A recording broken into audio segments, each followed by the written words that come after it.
Hello and welcome back to Culinary Chats with Indulge Boise. My name is Angela Taylor and I'm your host. I'm also the owner and chief Indulge officer at Indulge Boise. And what I love about Culinary Chats is our effort to create and curate conversation very similar to the way we curate our tours.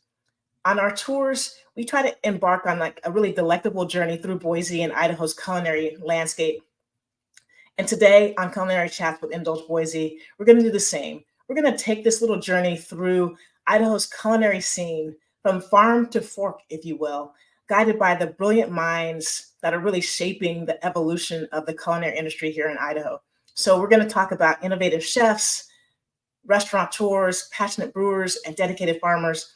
And then we're going to uncover kind of the heartbeat of this culinary movement that's happening here in Idaho and Boise specifically. So why don't you settle in and join us as we unveil the stories and the voices that breathe life into this vibrant community that we call Idaho. Expect not only a feast for the palate, but also some food for thought and some soul-enriching conversation. Thank you for joining us today on Culinary Chats with Indulge Boise. Here's a little bit more about our special guest today, Tammie Halcomb. Tammie Halcomb focuses on economic development in the food and restaurant industries. As the executive director of FARE Idaho, she advocates for the entire food system, everything from the field to the fork. She works to connect local producers with broader markets, helping to ensure fresh local food reaches restaurants and communities. Tammie leverages her experience to support local agriculture and dining, making a positive impact on the local food economy. Her practical insights and strategic initiatives are creating vibrant local food networks. Thanks for tuning in to Culinary Chats with Indulge Boise as we share some food for thought in a soulful conversation with Tammie Halcomb from FARE Idaho. Tammie, welcome to Culinary Chats with Indulge Boise. How are you doing? Doing well. Thank you so much for having me. Absolutely. Well, I'm fascinating. Like I started to hear and see this term FARE Idaho pop up in my social media feeds about 4 years ago, right in the midst of COVID. And so I had to dig a little bit to find out more about it. Can you tell our audience what exactly is FARE Idaho? Absolutely. I love that you saw us on your social media. That's the whole goal, right? Yeah. So we are an organization that advocates for the food system in its entirety, everything from field to fork. So that's our farmers, our producers, our distributors, our restaurants, brewers, beverage industries, and everything in between. So we make sure that everyone's connected and that everyone's shared interests are elevated and advocated for. Sometimes that looks like leveraging our networks to help bring people closer together for their market. And other times it looks like going to the legislature and advocating for changes. Nice. Well, it feels like so many of these things happen organically. I'm wondering, like the genesis of FARE Idaho, like how was it an idea that popped up in a conversation between farmers, between restaurateurs? What is the genesis of FARE Idaho? Yeah, definitely. So our previous executive director, Katie Baker, and some of our founding board members were talking through, the challenging times during 2020 and wanted to come up with a way that was to support our food system, to help get our producers to market, to help support our restaurants during that incredibly difficult time. And they created FARE Idaho, which to me is a visionary idea to help support such a broad span of all these different sectors and come together for the greater good. Well, I think that I love that kind of origin story, if you will, because I don't know if it was just me, growing up and my perception, if you will, of restaurateurs or farmers rancher and just like being about, the love of their craft versus being business people. right? And needing to understand the entire supply chain, and that it wasn't just about being a great chef or having some great recipes and being able to execute those recipes well, but it was also understanding the supply chain and the entire system, and how each lever of that system impacts your wherewithal. And so, like, can you tell us more? And you've been on the job with FARE Idaho for 4 months. Like, what have you learned about the producers here in Idaho over the course of those 4 months that surprised you? The producers, man, they're resilient. Well, I think it's been really incredible to learn how many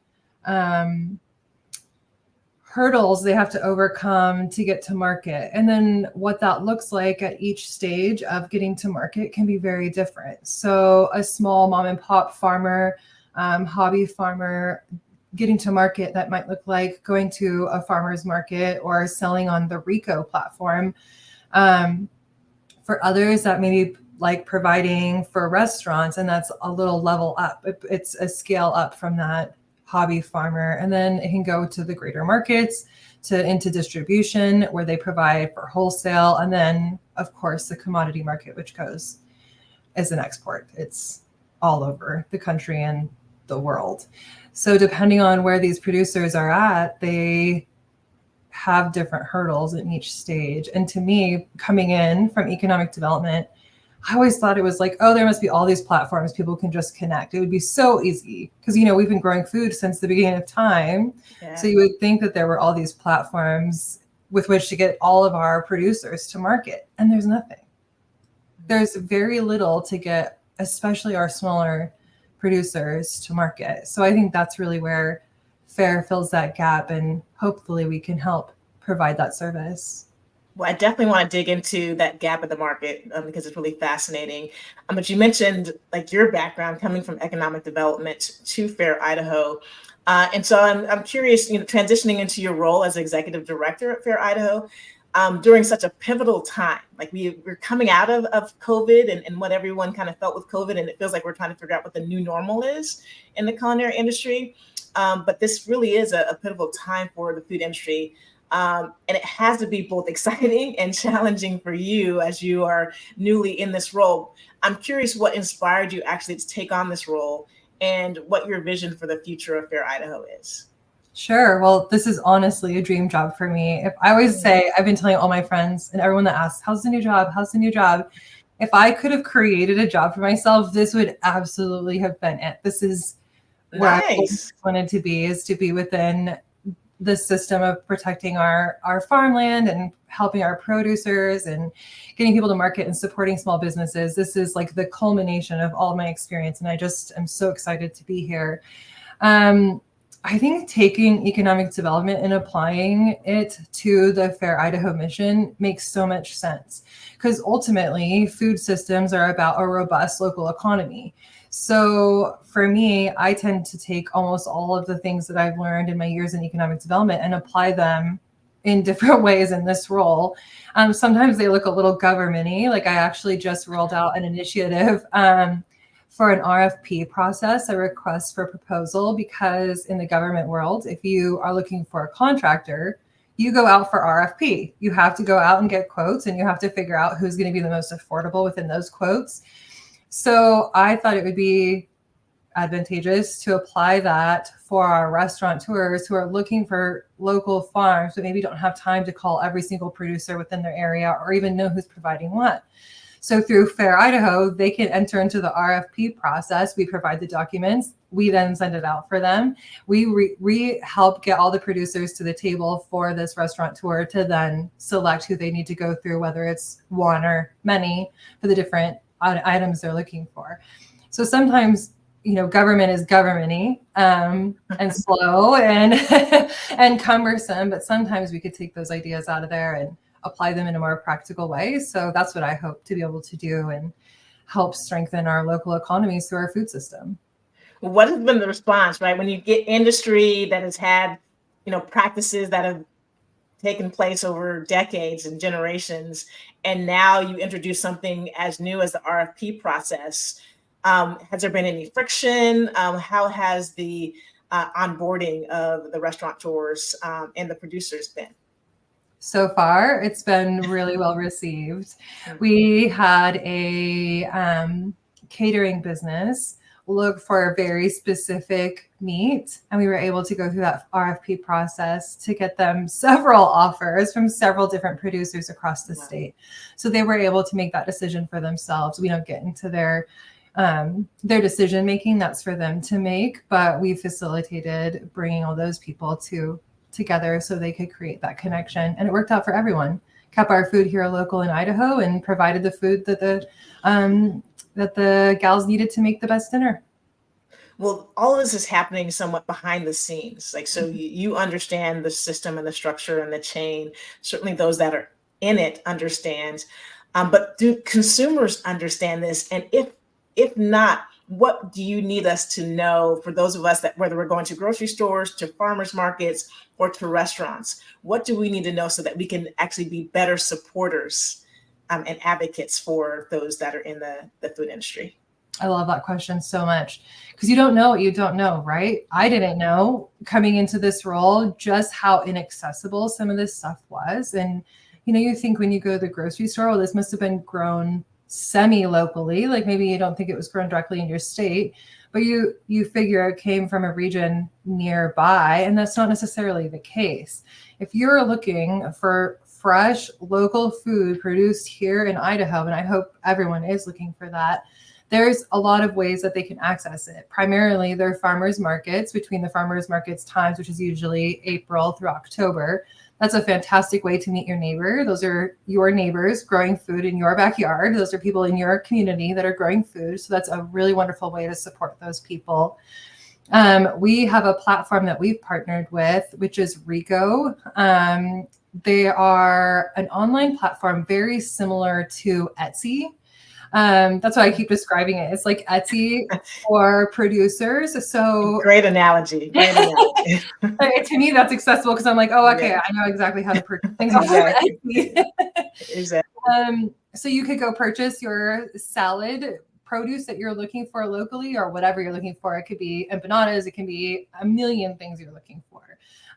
Go on their platform, search for your local region, see who's selling what, put it all in your cart and pay at one time, and then go pick up from a local area. Sometimes it's your local farmers market. Other times it's the Sportsman's down the street where they've set up a local RICO ring to help provide that produce to the consumer. Those have been really, really wonderful because a lot of people didn't have the time to spend on the weekend between, kids' games and chores and everything you do on the weekend to just go to the farmer's market. Additionally, this can be done year long. So it doesn't have to be during the certain time of the farmer's market. So if you're looking, for a cut of meat in the dead of winter for your holiday dinner, you can do that off of RICO, and you don't have to worry that you don't have access to a farmer's market because there's snow outside. You have access to it through the computer and through the app. That's fantastic. One of the things as you're talking, I'm just like, there's so much complexity in a system that we all have had some sort of interaction with since we were little, right? Like going to the grocery store, going to restaurants, whatever it may be, eating food in your home.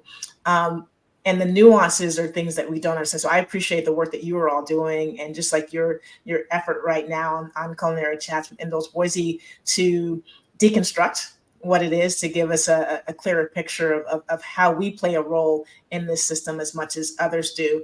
And one of the things that I think about quite often is several years ago, I was the chair of the food track for the Boise Entrepreneur Week at that time, with Boise Startup Week. And, we started looking for story ideas about the culinary industry. And there were way too many to filter through because it was so much more complex than I ever realized. And you think about the connection that Idaho has had to the food industry, it's all across the board. So whether it's J.R. Simplot Company, right, whether it's the local restaurants, whether it's some new Albertsons, etc. So what is your kind of assessment of the food scene in Idaho, in ways that I think some of us just don't have access to? Well, I think the assessment would be that it's plentiful, and maybe we don't all access that. A lot of our food is an export. It doesn't necessarily stay here within Idaho, and it could stay here if there were markets for it. I think that we have a lot of barriers in different regions for distribution for our producers to get to market. And then I think there's a lot of restaurants that don't realize that maybe there's an opportunity for them to grab local food from their producer, provide a more robust meal on the plate, a more attractive meal, a more marketable meal on that plate. So I think, like, if I were to say a needs assessment for the local food industry, I would just say there's a need for that connection. There's a need for the desire to support local as a consumer going to your restaurants who do support local and say, you know, I really came here because I really wanted to get the Boise River lamb, or I came here because I really wanted to get whatever it was. Then you are giving that feedback back to the restaurateur, who then goes, oh, you know what? People are really looking for local food. I'm going to invest my money in this. That is incredibly important. And we're starting to see, particularly here in Boise, and I would love your thoughts on other markets and restaurants in particular, but whether it's Chris Kamori and Ken or Dave Crick and all of the entities that he has, there is this commitment to local. So sustainable wages for their employees, sourcing locally, which is incredibly expensive, and that is reflected on the menu prices. And so you start to see there's a little bit of tension and friction that shows up, right, for consumers who go to restaurants and maybe are used to lower prices on these menus. But now, like, there's this juxtaposition. Do we want to support local? And if we do so, there's a cost to it. What are you observing around that friction that's taking place in the marketplace? Well, I mean, that's not just a friction taking place in the marketplace. It's just indicative of our economy today. Things are tight and people are trying to save where they can. I do have something I want to say on this, but I have a really interesting story in relation to this. As I learn things, as I go around, I'm always surprised by the things that I learn. And especially when it comes to the economy, you know, being in economic development for a really long time, I really thought that, you know, I had spoken with so many local businesses. I felt like I had a really good understanding of their pain points, of what they were facing. And then I went to a local food show and I was in a room with a bunch of different chefs, and they were talking about the ROI, the return on investment on vegetables versus meat. Because the cost of meat to produce meat, the cost to produce meat is so astronomical right now that's being passed on to the consumer, be it a restaurant or you and I. So people are then trying to figure out how to offset the cost of having a protein on a plate with vegetables, because the cost to produce vegetables isn't quite as high today. So having that juxtaposition between, you know, I understand how expensive it is to produce meat today because of the expenses, and the distributors who are trying to get our produce out to the markets, and how they can educate people on, you know, if you had a more robust vegetable offering or a more unique vegetable offering, your ROI may look a little different. And that's something I didn't realize at all, that it would be so. I mean, of course it fluctuates. I just hadn't realized that it would look so different in different industries, and different sectors are definitely facing different challenges. I mean, ultimately, local food systems are economic engines, and they drive growth, create jobs. They're everything we need for our economy. They foster resilient community, and everything that they do, everything that they need. So I would say that probably having an understanding of what your local restaurateur is facing, what your producer is facing, that's a different story, and that's harder to get out. Yeah, it is difficult, right? Because again, we just want the food, but it's fascinating. We had Chris Kamori on Culinary Chats about a year ago, and just anytime you're in conversation with Chris, he's so fascinating. But he talked a lot about, like, you're a CEO of a business, and so you need to understand the markets. So to your point about the vegetables, like, so these commodities, how's the weather, how's everything impacting the prices of these commodities that you'll be purchasing to have on your menu? How does that influence your menu choices? How does that influence the seasonality? Like, there's so many different layers to this that I think many of us as consumers don't really have access to. And so I appreciate you sharing that perspective. It's one of the things that we want to do with Culinary Chats, is to kind of, peel back the curtain a little bit, to share what happens behind the scenes as we're enjoying some great food, whether you're going to the grocery store and buying it and cooking it yourself, or you're going to a restaurant. Really important for us to understand the entire system. as it plays out. And so I'm wondering, you kind of mentioned like these local producers. So as we're supporting local producers and trying to strengthen, Idaho's food network, it's not just an economic effort. It's actually about culture and tradition to a certain extent here in Idaho. So how does FARE Idaho balance these two aspects, right? That you're thinking about culture and tradition, and what role do you think that Idaho's food culture will play in the state's future? Well, I think it'll play forever a huge role. We are an ag economy here in Idaho, and I don't see that changing anytime soon. That's our, like you said, heritage, history, and tradition here in Idaho. We are a proud ag state, and I don't see that changing. I do see ebbs and flows in the way the consumer supports our ag operations, and maybe there's opportunity there to help connect in our mind and consumers' minds what it looks like to support an ag operation. Because to support an ag operation, it goes long beyond saying, let's not build a subdivision here, which is absolutely an aspect of that. But it goes to, are you purchasing from those people that you can see along your roads, growing the food? Are you grabbing that corn? Are you purchasing from farmers markets? Are you going on the RICO platform and picking up your food? What does that look like for you and your family to support your local farmer? Because as you support your local farmer, by going to a restaurant that supports them, by purchasing them from them any way you can, you're then putting money back into your pocket, because that money goes into our economy. That money goes into our schools. That money goes into our roads. That money offsets your taxes across the board. So ultimately, I mean, that's what I think. I think when I think about supporting our local industry, I think, how's it going to affect my bottom line? And it does. Yeah. And it absolutely does. And you see, like, I live here in the Meridian area, and grew up in Mountain Home. So I remember on Eagle Road, there was nothing here except for farms in Meridian High School. And now you see a lot of commercial entities and fewer farms, or maybe a farm squeezed between some new apartment buildings. And so we have less space for the production of fresh food, right? And I think there was an article recently that was in the paper in the Wall Street Journal talking about the gem that Boise and Idaho is. So we have like all these people looking at Idaho, and that the industry that I think has been a strong foundation that has set the culture and the tradition for Idaho has been agriculture. And so how do we celebrate that and amplify it in ways that's edifying, but also that helps us continue to thrive? Do you have any thoughts around, like, how can we as consumers help this state and our farmers, ranchers, producers, and restaurateurs continue to thrive and not just survive? Yeah, I think that's a really interesting question, because I think you could probably take it 1,000 different ways. And I could say some today, people are going to be like, she left out this, she didn't bring up this point. So there's a lot of ways, but I think that for me and for my family, it looks like purchasing local. It looks like purchasing from our producers. It looks like going to restaurants that are small mom and pop independent restaurants that are then supporting our local food system. So you're taking part in that whole entire food economy. And when you see at your local level, when you see that there are applications that come in that are for development, maybe outside of your city's limits, outside of where all the growth is concentrated, and you remember that there's a farm out there, or you remember there's several farms at this development, maybe not this development is on private property, so this development has its own set of rules, but those farms around that property would be impacted by that development.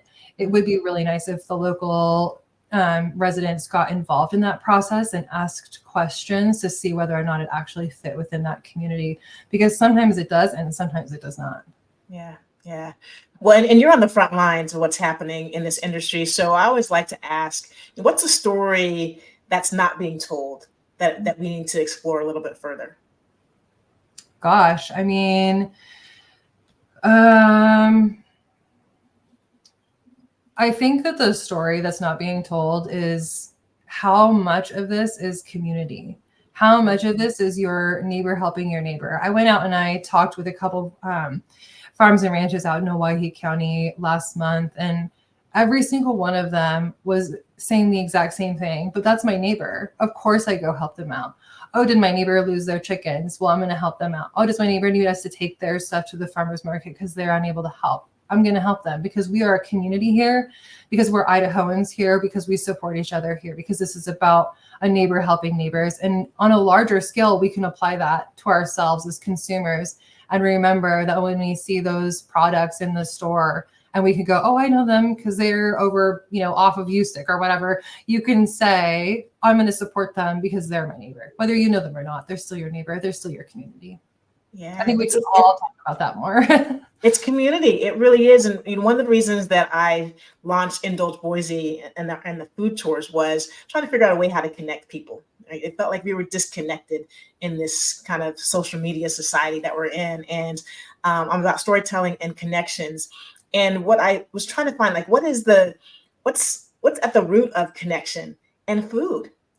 You mentioned it earlier in our conversation, but many of our earliest memories are sitting around the table with our family, or going on trips and trying new food, or going out and picking cherries, or whatever that may be. So food is really the thing that brings us together and fosters community. And so I'm wondering, as you are navigating this new role and you're getting a chance to go around the state and meet a lot of your constituents, what's a legacy that you want to leave as executive director of FARE Idaho? Oh gosh, that's really hard to answer. I mean, I really want to be able to say that I made access to market easier for producers, and that it sparked new producers getting into the market because they saw how accessible it was. I'd really like that to happen. But I'd really like for us all to be able to eat with our neighbor, maybe somebody we didn't know, and break bread with them and say, how did you, this is your creation. This is what you grew. How did this look for you and your family? And how can my family support your family? Like, ultimately, it would be really nice to be able to connect our communities even tighter. Yeah. Well, and as we think about that, I know this isn't under your purview, but here in Idaho, food insecurity is still a huge problem, particularly with kids, with children and women. And so, what are some things that we can employ from FARE Idaho and your constituents or stakeholders that can help address some of the food insecurities that we're witnessing? Yeah, well, within our network, we have a lot of people that are helping address that issue. I mean, even the farmers markets are helping address that issue by asking for SNAP and EBT benefits to be able to be used at the farmers market, making it more accessible for those that are on those programs. There's a nonprofit, I don't even know if you know this, there's a nonprofit called the Rolling Tomato, and they pick up perfectly good food and redistribute it to other areas. We had a networking coffee meeting out in Eagle where it was our first networking coffee meeting, and I had no idea how many people to expect. So of course I overordered. I ordered too much bread from Nora's Bread and too many croissants and pastries from Melt Chocolate, and they were fantastic. It's better to have too much than not enough, right? That's you have to too, right? And support the local. So I supported the local people, and brought the food to the table, and then we had less people than I ordered for. I think I ordered for like 60 people, and there were like 12 that showed up. So there was plenty left over, but luckily the Rolling Tomato came, and she was able to take all the excess food down to the Eagle Senior Center. So that's even awesome. Reaching out to the communities that are addressing those issues. I mean, even if you don't know who they are, reach out to us. We can connect you because there are so many people working on that issue. Yeah. Well, no, thanks for sharing that. Rolling Tomatoes, it's fantastic what they are doing, and subtle, right? I don't think that they receive enough attention for that because there is so much excess and so much waste inside the system. And as the system is designed, one of the things that was just really enlightening for me during COVID was you had a lot of farmers that had extra milk or eggs or whatever. And because the supply chain to grocery stores was not working fluidly, right? You would assume that, well, they can just get into restaurants or vice versa. And it's much more complicated than that, like how these systems are structured and how they're producing food for one entity or another. What are some of the other little fascinating things that you've discovered as you've gone from economic development to the executive director of FARE Idaho that many of us lay people may not know or understand about the supply chain in the food industry? I didn't have a really great understanding of the barriers that our meat producers face getting their product to market, especially for resale. So if you and I had a farm of cows, say you and I, we have cows in our yard and we want to take those to market. We know a butcher, our next door neighbor is a butcher. So we're like, well, he'll process our meat for us, put it in cute little packets. It'll have our little name tag on it. We'll get it out, right? That's getting it to market. It's not, because you could still only sell to your neighbor. You could not get that into a restaurant. You need to go to a very specific USDA food processor and have it inspected by the USDA inspector before you can put it in a restaurant. And that's really prohibitive for a lot of people, because for a lot of people, there isn't a USDA inspector in their town or even in their county, even in their area at all. And many have to truck their animals over to USDA processing plants so that they can get their meat processed, then bring it back with them to then sell it. It's really prohibitive. I had no idea. And it's really complicated, and it's super nuanced. The issue is very, very complicated. I mean, we want our food to be safe, right? But we also would like our food to be local. So how do you get it? How do you get it in those restaurants and break down those barriers? And it's a really complicated issue. Yeah, complicated, and I imagine expensive. Yeah, so you have to make some choices of Yeah. Not everyone can just employ a USDA inspector at their farm so that they can process their meat for themselves, especially when they're smaller processors. Yeah. Interesting. This is fantastic. Well, I'm curious for you, because you've been on the ground for the last 4 or 5 months. And what's a story or some stories that just have you excited about getting up the next day and doing this job? I was able to talk with Sun Valley Mustard when I first started. It was actually like my first week. They reached out. They were like, okay, listen, we just purchased Sun Valley Mustard. It's a 40-year-old company. We'd really like to make sure that it's sourcing local. Right now it's not sourcing local, but we would really like to be able to find locally grown mustard. So I was able to connect them with Peekaboo Ranch, who was then able to grow mustard for them in Sun Valley. And they just harvested their first batch of mustard seed. So they are now cleaning that up, getting it over to Sun Valley Mustard, and they're going to be putting it in the next batch, which is then sold locally at Atkinson's in Sun Valley or M&W markets here in the Treasure Valley. There's plenty here, all across the state. They'll be all over. In the co-ops, they'll be all over the place. And that'll be truly field to fork, which is so super fun. That's amazing. That is amazing. Kudos for you. Hopefully, the impact that you're having in such a short amount of time.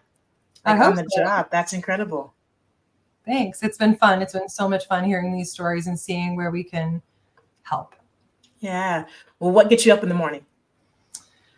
How do I help our small businesses survive during tough economic times, and how do we fortify them for changes going ahead? In economic development, most of us are screaming at the top of our lungs, make sure you have a business plan, make sure you have a business plan. But for small producers and family farms, most of them are just trying to get their kids to school. So they're not necessarily thinking, I've got to work on my business plan. And there are so many different entities out there that can help small businesses, whether they're starting up or they've been around for 10 years, make sure that they're scaling up correctly, make sure that they're planning correctly, and make sure that they're doing the things the way they're supposed to be doing. Free organizations, like organizations that are not going to charge these people any money, but they will give them tons of information. Incredibly important. Important. Wow. Well, I'm sitting here savoring every morsel of insight that Tammie is sharing about the work that she's doing at FARE Idaho and the work that's taking place across the state in a lot of different spaces. But it's time for a quick breather so we can dive into the final course and get to know Tammie and FARE Idaho a little bit more closely. So we'll be right back here on Culinary Chats with Indulge Boise.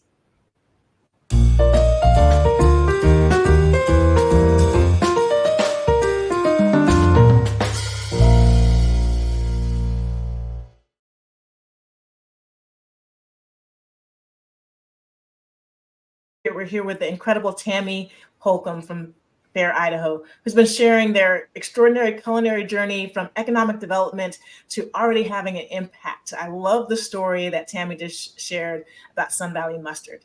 like subtle little thing, but continuing that culture and the legacy and the tradition that we've had here in the state for a long time. So Tammie, we want to dive in a little bit more, and we kind of have this segment called the final course. So the wrap up here on Culinary Chats, where we want to get to know you and the work that you do a little bit better as it pertains to food. So first question is, what is a food memory where farming, ranching, or food production played a major role in shaping your passion for the industry?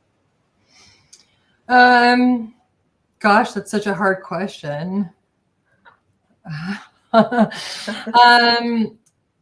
I first started working in Idaho, I learned about a local farm and ranch that was struggling because their property was going to be acquired by ITD. They were expanding the road, and they were going to take their farmland where they had been farming for a really long time, and they needed to find a different place. But they were really struggling to figure out where best to put their farm. They landed really in a wonderful space that'll probably be protected for a really long time in Canyon County. And then I was able to go reach out to them when I first started and say, I'm back. Like, maybe I'm not in the same role, but I'm still here to support you. And I'm still hoping that I can help your farm out as I go. So we were able to help connect them with a local market that keeps local food when they didn't even think that they had access to be able to put food into markets. So now they're scaling up, and they're looking at new land. They're looking at expanding their operations. So, I mean, for me, it isn't necessarily about the food. Like, the impact wasn't the food on my plate. It was the impact of the stories from these families. Well, what I can sense just from our conversation is that you're a relationship builder, right? Mm-hmm. You literally on a daily basis are forging ahead and trying to foster deep relationships with your stakeholders and constituents, which is amazing. And I get curious. I would love to know if you could sit down and discuss the future of food with any figure from history, past or present. Who would it be, and what would that conversation entail over a meal? Ooh, Governor Little. Nice. I would love to have a conversation with Governor Little, since he's a rancher, since he is in the agricultural world. He's a lifelong Idahoan, which I am not. So it would be very nice to get his perspective on where we've come, where we're at, and where he sees that going, and how we can better protect our food system at the legislative level. It plays an incredible role, like the legislature in policy and practice, right? And making sure, like from the rolling tomatoes, making sure that we can get those that don't have access to food, that access to our producers and to our restaurants having a thriving business for sure. So no, I love that. I would love to be a fly on the wall for that conversation as well. Yeah, let's make that happen. Let's make it happen. Let's get it to, okay. Governor Little, hopefully you and your people are listening to Culinary Chats with Indulge Boise. Set up a meeting with Tammie, and if I could be at the table next to it, then we're all good. Yeah. Perfect. All right. Well, when we think about food, I imagine if you're like me, because my business centers around food, I am consistently consuming a lot of food on a regular basis. What's your version of comfort food? Is there a particular dish that just makes you feel a sense of joy or pride? I love all food. It's really hard to narrow it down. Gosh, I love steak, and I really love making steak at home, mostly because I know that if I tell my kids that we're making steak, they're coming no matter what. They're going to hang out. Oh, nice. So I guess for me, it would be, I really enjoy picking up my steak using the RICO ring. I'm going to plug it one more time. Using the RICO ring to source my local meat, and then calling my kids over so we can have a nice meal together. Yeah, I love that. I don't enjoy being in the kitchen doing a lot of cooking. But the one meal I love to cook is lasagna. And the reason why is because typically when I make a lasagna, it's either centered around a large family gathering or having friends over. And so I get that so much of what we think about around comfort food is family, friends, and community. So I love that as well. Well, Tammie, like as you've been on board with FARE Idaho, what's the most unexpected or unique challenge that you've encountered in your role, and how did it shape your approach to the work moving forward? I think the most unique challenge is probably the disparity between our generations. I didn't realize that it was going to be so complicated to create educational opportunities that everyone was going to want to consume at the same time, that there would be the same desire to see the same thing. And that's just not how we consume our education any longer. Everyone wants it a certain way, and it seems to be broken based off of the generations. So if you're creating content for an older generation, they're happy to watch long form, they're happy to read, they're happy to look on our website. But those newer generations, those people that I really want to grab and educate and bring into the food system they want it quick, they want it fast, they want it on their social media, and you better be brief. So it's been a challenge for me to create meaningful content that's going to have an impact that will be viewed across the generational span. Well, when we think about generations, right, the generation ahead, if you could look ahead 20 years in Idaho's culinary industry, what changes or innovation would you hope to see, particularly in either farming, supply chain, sustainability, or the restaurants sector? Well, I'd really like for us to come full circle and be able to create a process where we can get not only our producers to market more easily, because we have systems in place to do so, but also anything that they're using that's a byproduct of their production, then putting it back into the ground so we can then grow further produce for our local markets. Okay. Fantastic. Wow. Well, I can go on and ask so many questions. This has been riveting. I can just tell the breadth and the scope of the work that you're doing and your passion for your craft. The insight that you shared about the work that you're doing at FARE Idaho was absolutely just insightful, inspiring to for me especially, but hopefully for our viewers, to find out what's going on beyond the grocery store or the restaurants that you may go to. There's a lot happening here in Idaho. And so, Tammie, thank you for the work that you're doing with FARE Idaho and your commitment to continuing the culture and the tradition of sustainable food here in Idaho. But before we bid adieu, would love for you to tell us where we can find you, where we can find out more about FARE Idaho, and any special events or projects, including RICO, that you want to make sure we know about. Yeah, well, you can find us at fareidaho.org, and we have social media link through there always. FARE Idaho is our social media handles. I would like people to know that we're hosting events. We have a big event, the Field to Fork Festival. It's going to be February 20th. That's our flagship event. It's going to be really amazing this year. And beyond that, we're going to host local networking events going forward. That's been something I'd really wanted to do as I was building up our event schedule.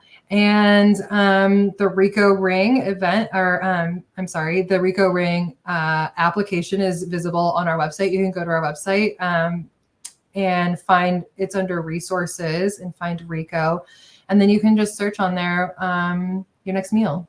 So that's really fun. And also we have healthcare. I don't know if that everyone knows that, but our association offers healthcare to all of our members. Wow. It doesn't matter what sector they're within. So it can be a family farmer, it can be a restaurateur, and they can offer insurance to their employees, to themselves and their employees. Really? Yeah, really affordably. Mm-hmm. That is incredible. Like, right, just the impact. It's a subtle thing, but the impact is quite profound. That is amazing, and I'm sure is going to be one of many things that you'll continue to build into what the FARE Idaho represents and the impact that it continues to have for stakeholders and constituents. Well, thank you once again, Tammie. Your presence here on Culinary Chats with Indulge Boise has been a delight. Hopefully we can have some more enlightening conversations in the future as you continue to do great things with FARE Idaho. Well, thank you so much. It's been such a pleasure. I really am so thankful there's someone out there talking about these stories. Thank you. Thank you. And for all of you that are watching here on YouTube, if you found today's discussion as enriching as I did, don't forget to hit that subscribe button to make sure that you keep up with these amazing culinary stories that are taking place right here in our home states and in our communities. Also, make sure that you go ahead and go to FARE Idaho's website, find out about all the amazing programs. There's going to be new programs that I'm sure will be launched soon. So check it out. Sign up for their newsletter and support your local farmers, ranchers, farmers markets, restaurants, etc. That's a wrap for this episode of Culinary Chats with Indulge Boise. I'm your host, Angela Taylor. Until next time, happy indulging.